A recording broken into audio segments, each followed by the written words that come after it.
Hello friends, आज आपण बनवणार आहे सगळ्यांची आवडती अशी एक टेस्टी आणि चटाकेदार रेसिपी। चला तर मग रेसिपीला सुरुवात करूया। तर सगळ्यात अगोदर इथे मी तुरीची डाळ 1 वाटी घेतली आणि तिला स्वच्छ 3-4 पाण्याने धुवून घेतली आहे। आता ह्या धुतलेल्या डाळीमध्ये एक टमाटा बारीक चिरून टाकला आहे, एक कांदा बारीक चिरून टाकायचा आहे। कांदा आणि टमाटा टाकल्यानंतर दोघांना आपल्याला डाळीमध्ये चांगलं मिक्स करून घ्यायचं आहे। आता याच्यामध्ये आपण डाळ डुबेल एवढं पाणी घालायचं आहे। तर इथे मी 1 ग्लास मोठा पाणी घातलेलं आहे। माझी डाळ व्यवस्थित पाण्यामध्ये डुबलेली आहे। आता परत एकदा आपण मिक्स करून घ्यायचं। आता ह्या डाळीला आपण कुकरमध्ये ठेवून बाफून घ्यायची। तर इथे मी डाळ कुकरमध्ये ठेवलेली आहे, त्याच्यावर एक डिश ठेवून झाकण ठेवायचं आहे। आता झाकण ठेवल्यानंतर ह्या झाकणावर आपल्याला बटाटे बाफून घ्यायचे। हे बटाटे मी भाजीसाठी बाफणार आहे। आता बटाटे पण मी ह्या झाकणावर ठेवलेले आहेत। आता आपण कुकरचं झाकण लावून घ्यायचं आहे आणि कुकरच्या आपल्याला 5 शिट्ट्या काढून घ्यायच्या आहे। माझी डाळ 5 शिट्ट्यांमध्ये होते म्हणून मी 5 शिट्ट्या काढणार आहे। तुमच्या कुकरमध्ये जर 3 शिट्ट्यांमध्ये डाळ वाफत असेल तर 3 शिट्ट्या करायच्या। आता खलबत्त्यामध्ये मी 15-20 लसणीच्या पाकळ्या घातल्यात, एक मोठा तुकडा आल्याचा घातला आहे। आल्याला मी बारीक तुकडे करून घेतले। आता लसूण आणि आलं आपल्याला खलबत्त्यामध्ये चांगलं वाटून घ्यायचं आहे। तर खलबत्त्यामध्ये मी आलं लसूण चांगलं बारीक वाटून घेतलेलं आहे, त्याला एका डिशमध्ये काढून घ्यायचं आहे। आता इथे मी हे डोस्याचं बेटर घेतलं आहे। डोस्याचं बेटर कसं करायचं ते तुम्हाला सगळ्यांना माहितीच असेल। यूट्यूबवर ह्याचे पुष्कळ सगळे व्हिडिओ अपलोड झालेले आहेत आणि मी हे डोस्याचं बेटर कसं करते ते तुम्हाला पाहायचं असेल तर कमेंट बॉक्समध्ये कमेंट करा, तर मी ह्याचा व्हिडिओ पण अपलोड करेल।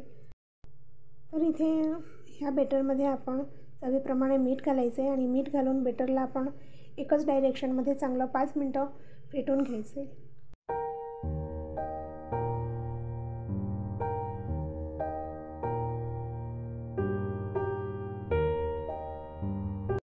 तर बेटर मी एक डायरेक्शनमध्ये चांगलं 5 मिनटं हटवून घेतलं आहे। आता गॅसवर डोस्याचा तवा मी गरम करायला ठेवला आहे। तवा गरम होतो सर आणखीन 2 मिनटं हे आपण छान हटवून घेऊया। आता हे तवा पण आपला गरम झालेला आहे। तव्यावर आपल्याला पाणी शिपडायचं आहे। पाणी शिपडून ते आपल्याला एक स्वच्छ फडक्याने पुसून घ्यायचं आहे। तवा मी चांगला पुसून घेतलेला आहे। आता ह्या तव्यावर आणखीन 2 थेंब पाणी घालायचं आहे आणि पाणी घातल्यानंतर हे जे डोस्याचं बेटर केलं आहे ते एक पळीभर टाकून लगेचच आपण ते पसरवून घ्यायचं आहे। तर ह्याप्रमाणे डोस्याचं बेटर मी टाकून लगेच पसरवून घेतलेलं आहे, म्हणजे ते चिटकत नाही आणि छान पसरलं जातं। तर आपल्याला डोश्याला एक साईडने थोडासा कलर चेंज होतो सर शेकून घ्यायचा आहे आणि शेकल्यानंतर डोसा आपण परत पलटून घ्यायचा आहे। तर ह्याप्रमाणे आपला डोसा चांगला शेकला गेलेला आहे। तर ह्याचप्रमाणे मी दुसरा डोसा पण करून दाखवते।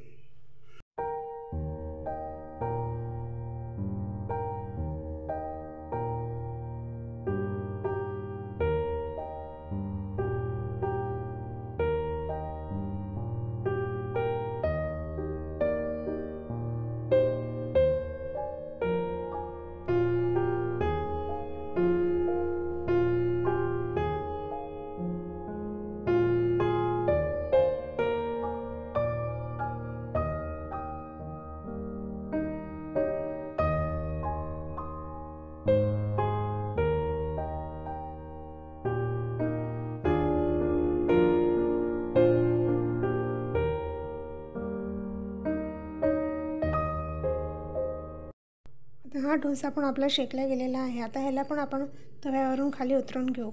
तर ह्याचप्रमाणे मी सगळे डोसे करून घेणार आहे। आता आपण जे बटाटे बाफले होते त्याचे साल काढून त्याचे असे बारीक तुकडे करून घेतलेले आहे। आता ह्याची आपण भाजी करून घ्यायची। तर गॅसवर कढई गरम करायला ठेवली आहे, त्याच्यामध्ये 1 चमचाभर तेल टाकून घ्यायचं आहे। तेल टाकल्यानंतर तेल आपण चांगलं गरम करून घ्यायचं आहे। आता आपलं तेल पण चांगलं गरम झालेलं आहे। आता ह्या गरम तेलामध्ये 1 चमचा राई घालायची। राईला चांगली फुटून द्यायची। राई फुटली की थोडंसं जिरं घालायचं। जिरं छान फुलून द्यायचं। जिरं पण छान फुललेलं आहे। आता ह्याच्यामध्ये कढीपत्त्याचे पानं घालायचे। तर इथे मी 10-12 कढीपत्त्याचे पानं घातलेले आहेत। एक कांदा बारीक चिरलेला घालायचा आहे। कांदा घातल्यानंतर कांद्याला आपल्याला चांगला परतून घ्यायचा आहे।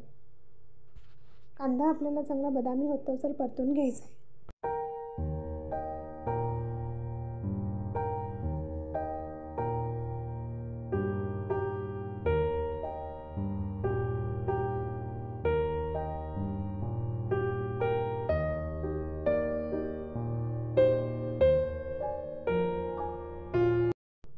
आपला कांदा पण छान बदामी कलरचा झालेला आहे। आता ह्याच्यामध्ये आपल्याला 1 चमचा आलं लसणाची पेस्ट घालायची, 2 हिरव्या मिरच्या आणि 1 लाल मिरची मी बारीक चिरून घेतली आहे ती ह्याच्यामध्ये घालायची। आलं लसणाची पेस्ट आणि मिरच्या घातल्यानंतर त्यांना पण आपण चांगल्या कांद्याबरोबर परतून घ्यायचे। आता मिरच्या आणि आलं लसणाची पेस्ट पण चांगली परतून झालेली आहे। आता ह्याच्यामध्ये आपल्याला चवीप्रमाणे मीठ घालायचं आहे। मीठ घालून झालं की मिक्स करून घ्यायचं आहे। मीठ छान मिक्स करून झालं की ह्याच्यामध्ये आपल्याला अर्धा चमचा हळद घालायची आहे। हळद घातल्यानंतर पण आपण हे छान मिक्स करून घ्यायचं आहे। आता कांदा, हिरव्या मिरच्या, आलं लसणाची पेस्ट आणि हे जे मसाले टाकलेत ते छान परतून घेतलेले आहेत। आता ह्याच्यामध्ये मी हे वाटाणे घातलेत। वाटाण्यांना मी थोडेसे वाफून घेतलेले आहेत। वाटाण्यांना पण आपण चांगले मिक्स करून घेऊया। वाटाणे छान मिक्स करून झाले की आता आपण ज्या बटाट्याच्या फोडी करून घेतल्यात त्या ह्याच्यामध्ये घालायच्यात। बटाटा ह्याच्यामध्ये घातल्यानंतर बटाट्याला आपण मसाल्याबरोबर चांगला मिक्स करून घ्यायचा आहे, म्हणजे मसाल्याचा फ्लेवर चांगला भाजीमध्ये उतरेल। भाजी आता आपली चांगली मिक्स करून झालेली आहे। आता मिक्स केलेल्या भाजीला आपण 2 मिनटं चांगली अशी शिजून द्यायची। भाजी आता 2 मिनटं चांगली शिजलेली आहे। आता ह्याच्यामध्ये बारीक चिरलेली आणि स्वच्छ धुवून घेतलेली कोथिंबीर घालायची। कोथिंबीर घातल्यानंतर आणखीन एक वेळा आपण भाजी मिक्स करून घ्यायची आणि गॅस बंद करून टाकायचा आहे। आपली भाजी आता तयार आहे। भाजी झाल्यानंतर आता आपण डाळ करायला घेऊया। तर इथे मी डाळ आधीच वाफून घेतलेली आहे। ह्या वाफलेल्या डाळीला आपण चांगली घोटून घ्यायची आहे। तर रवीच्या सहाय्याने मी डाळीला छान घोटून घेतलेली आहे। आता ह्या घोटलेल्या डाळीमध्ये आपण मसाले घालून घेऊया। तर मसाल्यांमध्ये सगळ्यात अगोदर आपल्याला हळद घालायची आहे। तर इथे मी पाव चमचा हळद घातली आहे। अर्धा चमचा मिरची घालायची, चवीप्रमाणे मीठ घालायचे आणि 1 चमचा भरून आपल्याला ह्याच्यामध्ये सांबार मसाला घालायचा आहे। आता सगळे मसाले घातल्यानंतर मसाले आपण डाळीमध्ये चांगले मिक्स करून घ्यायचे।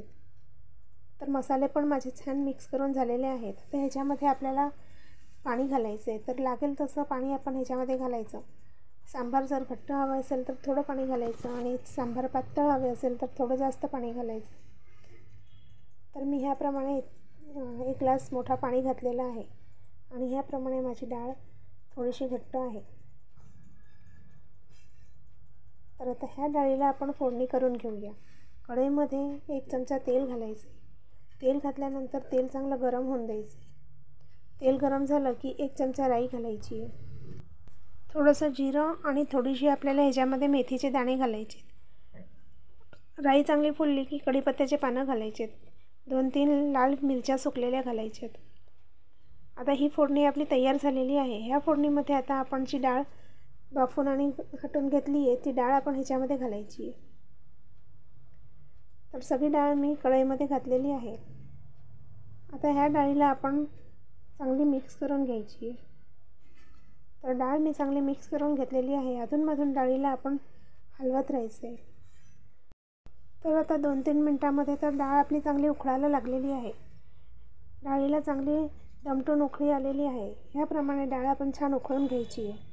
आता डाळ चांगली उकळली आहे। आता ह्याच्यामध्ये सगळ्यात शेवट आपण बारीक चिरलेली कोथिंबीर टाकायची आहे। कोथिंबीर मी बारीक चिरून घेतली आणि तिला स्वच्छ धुवून घेतलेली आहे।